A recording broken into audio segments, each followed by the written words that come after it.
The point I'm making is just because judgment doesn't happen right away doesn't mean that judgment isn't coming.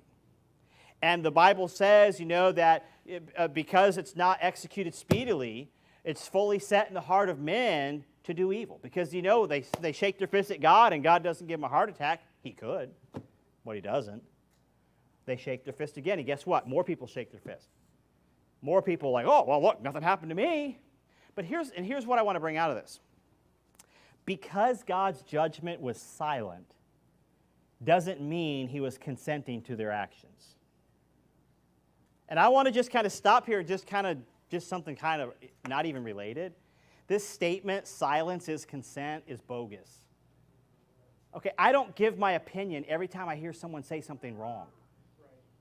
I'm not called to correct every false statement that I hear. Oh, I got to say something because silence is consent. No, my friend, God was silent for many years, and finally He says, hey, you know what this judgment's for? Way back then, when Manasseh did whatever he did, he's going to be destroyed for it because God was boiling in heaven, and people are like, well, God didn't say anything.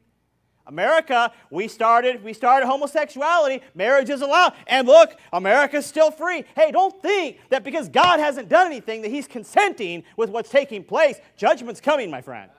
And these Christians out there that think that every time something bad is done, or every time another preacher says something, or every time another Christian says something, and we don't just openly rebuke them right away, that was like, consent, you're consenting.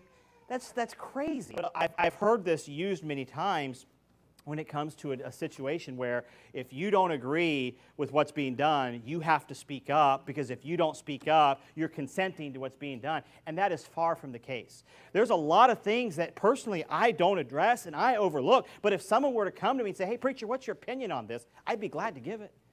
But I'm not just going to go, quote, lording into people's homes and lording into people's decisions and just expressing my opinion as if it's from God. But I guarantee you, I have opinions on things, and I bet you do too.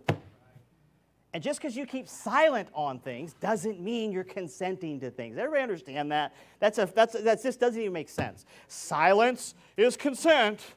And I've heard that used in many areas, and I don't want to go into all the areas, but most times it's always used when someone thinks that you should jump on their bandwagon for whatever they're protesting, and if you don't agree with this protest, you're consenting to it, and that's not the case, my friend.